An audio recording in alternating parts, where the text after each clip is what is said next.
Narendra surrender.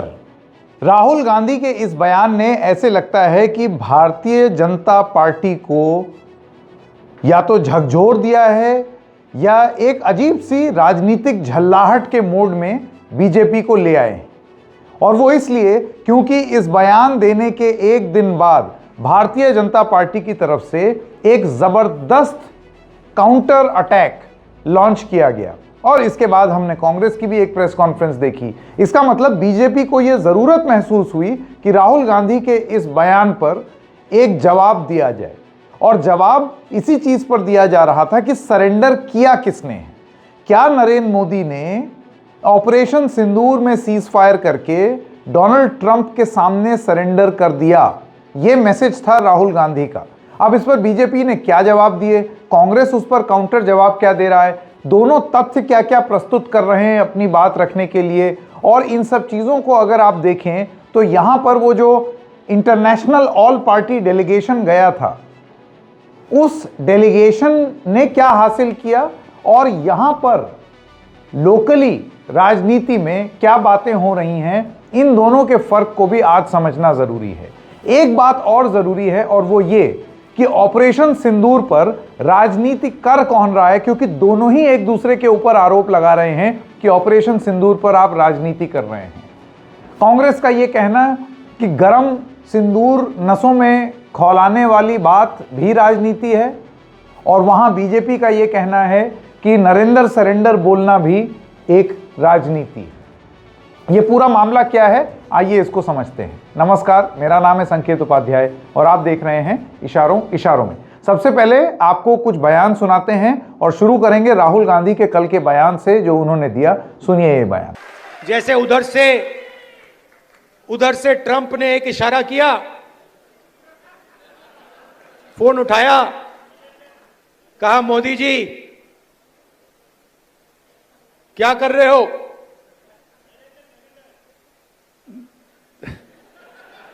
Narendra surrender, और जी हजूर करके नरेंद्र मोदी जी ने ट्रंप के इशारे का पालन किया।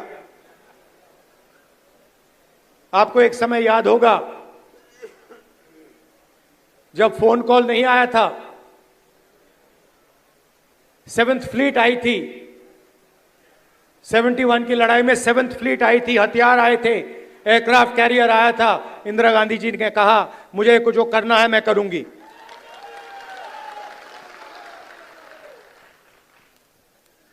ये फर्क है,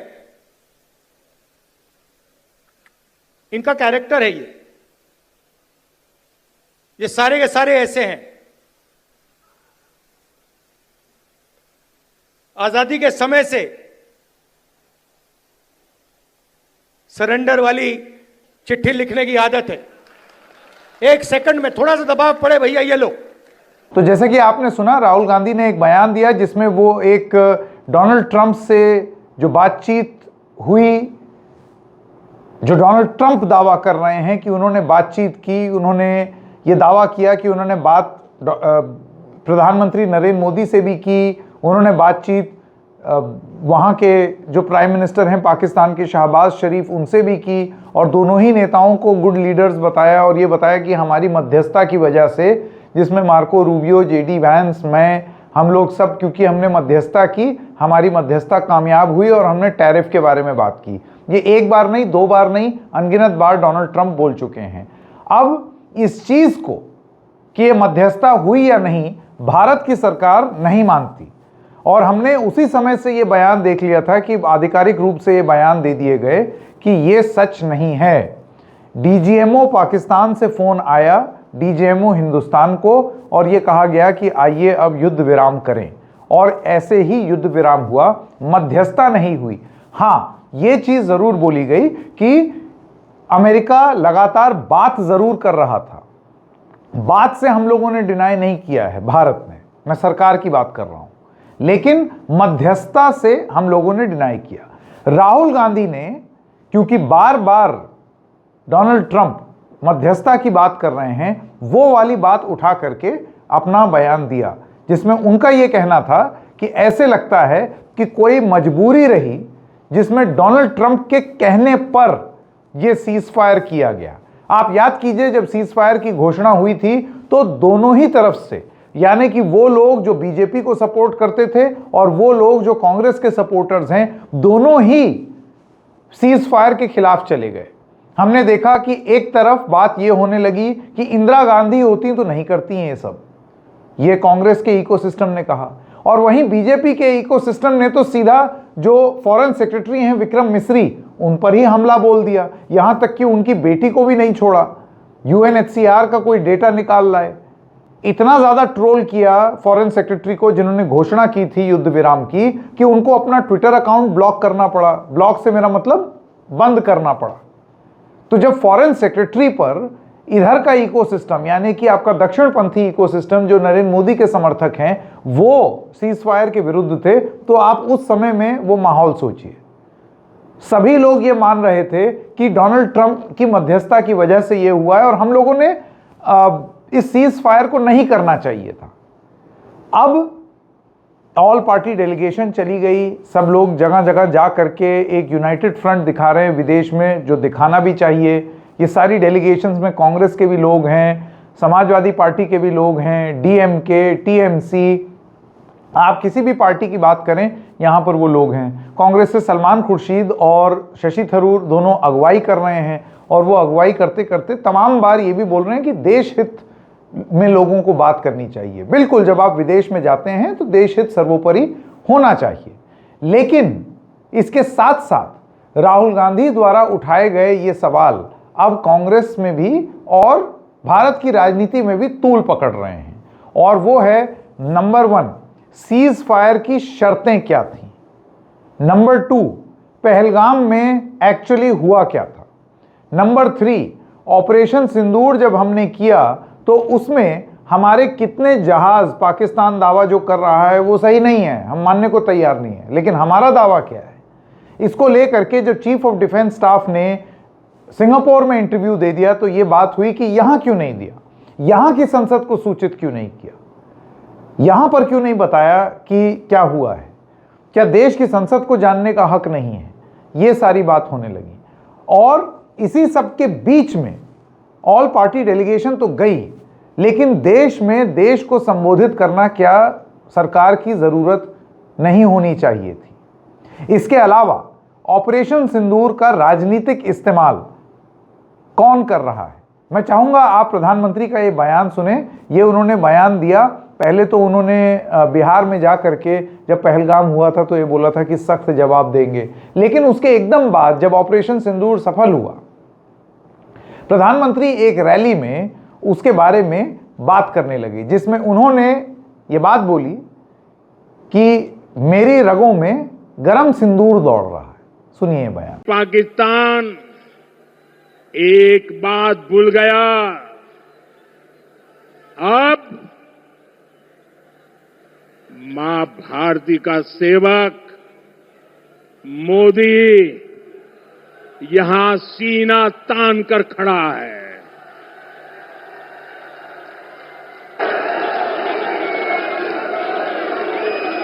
मोदी का दिमाग ठंडा है, ठंडा रहता है,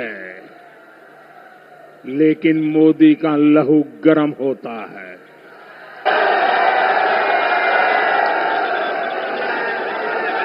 और अब तो मोदी की नसों में लहू नहीं, गरम सिंदूर बह रहा है। तो प्रधानमंत्री के इस बयान को कांग्रेस राजनीति की श्रेणी में रखती है कि ये आप ऑपरेशन सिंदूर का राजनीतिक लाभ लेने का प्रयास कर रहे हैं। कट टू कांग्रेस पार्टी का बयान, जिसमें राहुल गांधी ने सवाल पूछे नरेंद्र सरेंडर करके कि क्या आपने सरेंडर तो नहीं कर दिया है डोनाल्ड ट्रंप के सामने, फिर सीज फायर क्यों किया, इंदिरा गांधी होती तो नहीं करती, ये सारी चीज कांग्रेस बोलने लगी। अब क्योंकि ये बयान कल से तूल पकड़ने लगा तो अब बीजेपी की तरफ से एक काउंटर अटैक आ रहा है। आप जानते हैं कांग्रेस पार्टी के अलग अलग Twitter handle, social media platforms, सब जगह अब ये बात होने लगी है, नरेंद्र सरेंडर ये सब करके उसको प्रचार और प्रसार उसका करना कांग्रेस ने शुरू कर दिया है। वो बात अलग कि ये बात विदेश गए जो 2 कांग्रेस पार्टी के डेलीगेट्स हैं वो ये चीज नहीं बोल रहे हैं। उनका ये कहना है कि देश हित में हमें साथ में खड़ा रहना चाहिए। विदेश में ये बात सही भी है, लेकिन कांग्रेस के इस अटैक पर अब बीजेपी का भी काउंटर अटैक आ रहा है। आज बीजेपी ने एक नहीं 2 प्रेस कॉन्फ्रेंसेस की।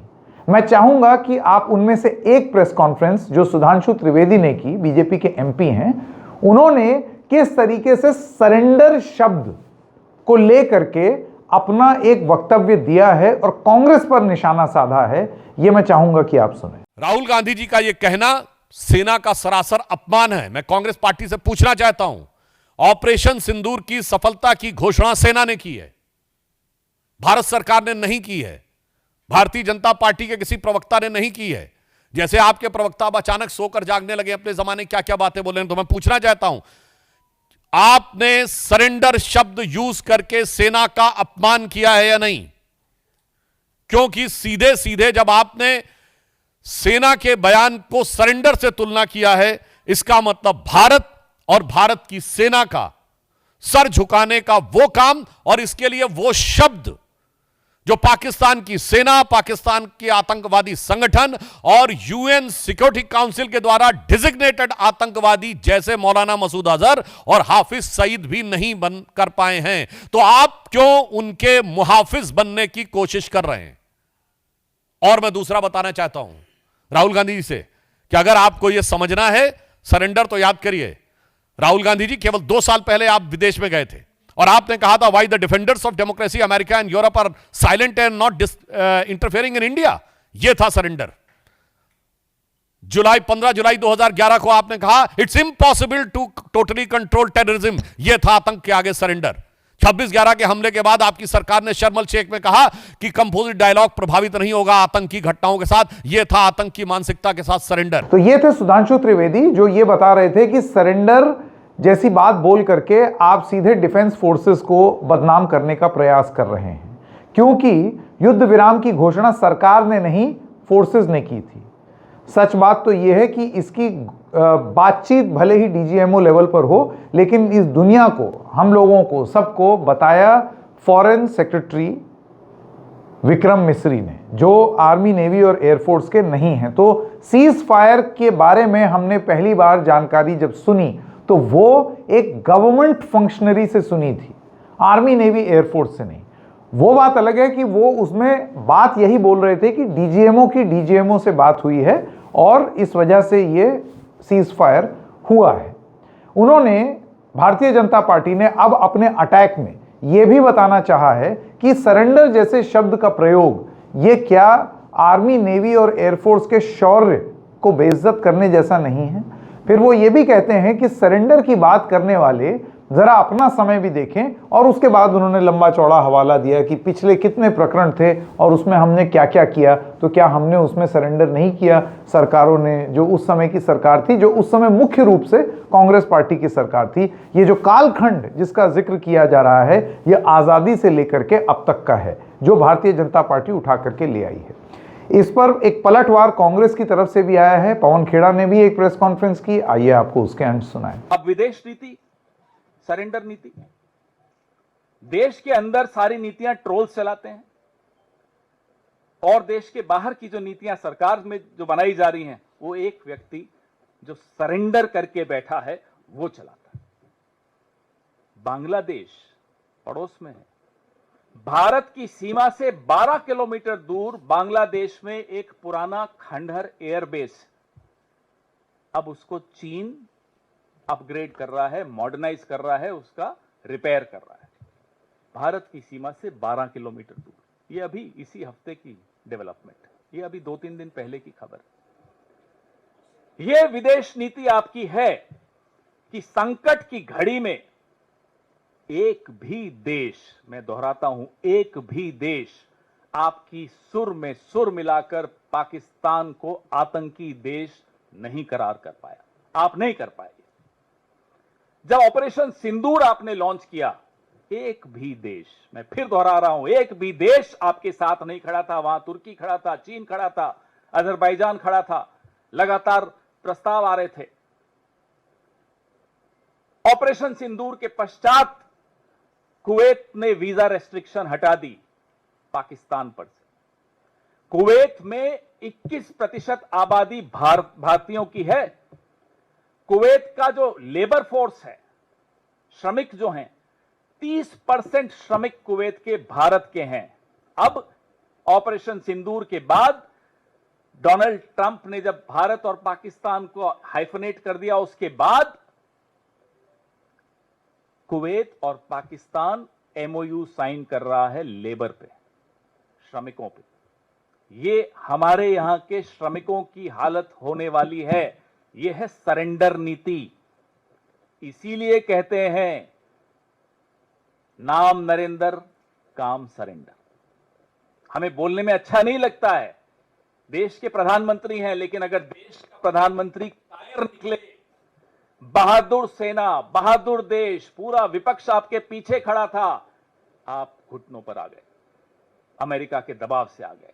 सेना हतप्रभ, देश हतप्रभ, विश्व हतप्रभ, विपक्ष हतप्रभ, मीडिया हैरान, लेकिन साहब सरेंडर। तो 100 बात की एक बात यह है कि सीज फायर, नरेंद्र सरेंडर, इन सब चीजों पर क्योंकि संसद का सत्र नहीं हो रहा है, कांग्रेस पार्टी की तरफ से हम देख रहे हैं कि अब बयानों के माध्यम से कुछ तीखे सवाल सरकार से पूछे जा रहे हैं, भारतीय जनता पार्टी से और प्रधानमंत्री से पूछे जा रहे हैं, इस उम्मीद में कि तिलमिलाहट से ही सही, लेकिन कम से कम कोई रिप्लाई मिले, कुछ जवाब मिले, ताकि उस पर चर्चा हो।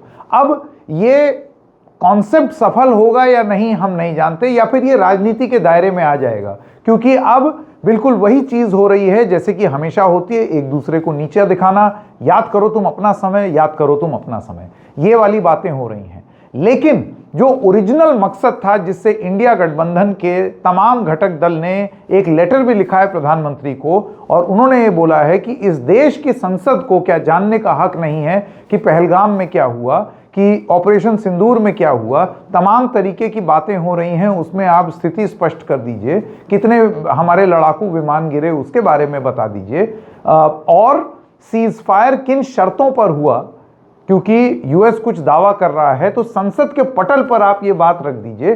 ये क्या एक अनरीजनेबल डिमांड है? आपको क्या लगता है? हमारा ये मानना है कि इस देश के एक लोकतंत्र में, लोकतांत्रिक जो व्यवस्था है, उसके मंदिर संसद में अगर इस तरीके की बातें बोली जाती हैं, एक सीडीएस का, चीफ ऑफ डिफेंस स्टाफ का विदेश जाकर के एक इंटरव्यू देना और कुछ बात बोलना, क्या यह ज्यादा सही है, या फिर देश की संसद में खड़े होकर के इस पर वक्तव्य देना यह ज्यादा सेंस बना था? इन्हीं सब चीजों को लेकर के अब जब ये सवाल पूछे जा रहे हैं कि संसद का विशेष सत्र क्यों नहीं हो रहा है, तो क्या ये अपने आप में एक वाजिब डिमांड नहीं है? राजनीति में कौन क्या बोलेगा और उस पर क्या जवाब आएगा, वो वाला खेल तो आपने होते हुए देख लिया, लेकिन सही मायने में सच क्या है, क्या वो संसद के पटल पर रख देना उचित नहीं है? क्या ये सवाल पूछ देना उचित नहीं है? हमारा यह मानना है कि एक सरकार की अकाउंटेबिलिटी उसके अपने लोगों के प्रति भी है, और इस वजह से संसद से बेहतर और कोई पटल नहीं हो सकता जहां ये सारी बातें की जाएं और पूरी गंभीरता से की जाएं, राजनीति के दायरे से थोड़ा सा अलग हटकर। इशारों में बस इतना ही, फिर मिलेंगे, तब तक के लिए नमस्कार।